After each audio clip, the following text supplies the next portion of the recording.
Баршаңызға қайырлы күн достар. Бүгін ерекше дәмді сникерс пирогын жасаймыз. Бұл жолы творогты начинкамен жасадық. Өте дәмді әрі әдемі болып шықты. Ендеше жасалу жолымен бөлісейік. Ол үшін бізге сары май, қант, жұмыртқа, ұн, какао және қопсытқыш керек. Алдымен сары майды майдалап аламыз, немесе теркадан өткізуге болады.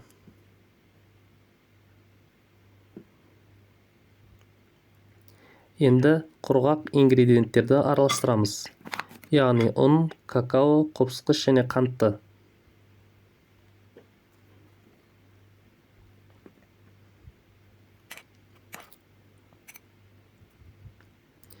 Оны сары майға қосып, крошки жасаймыз.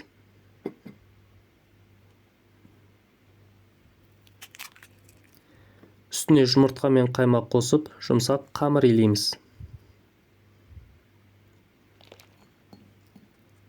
Енді начинкасын жасаймыз.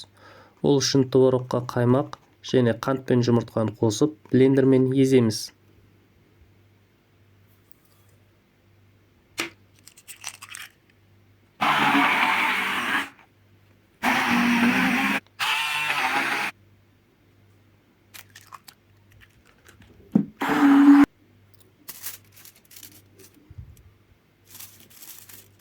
Формаға қамырды біркелкі орналастырып, начинкасын құямыз.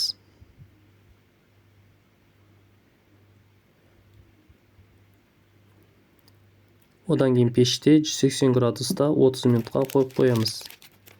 Піскен соң суығанша күтеміз.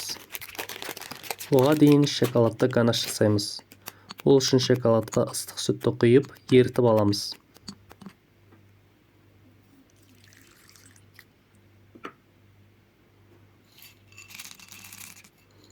Еріген соң арахис саламыз.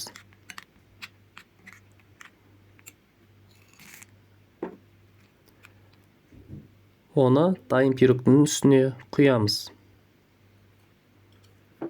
Одан кейін тоңазытқышқа 15 минутқа қойып қоямыз.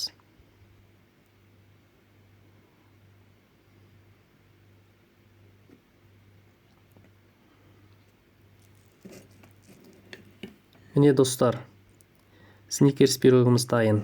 Өте дәмді болып шықты.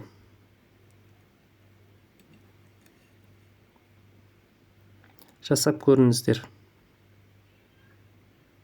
Ас болсын.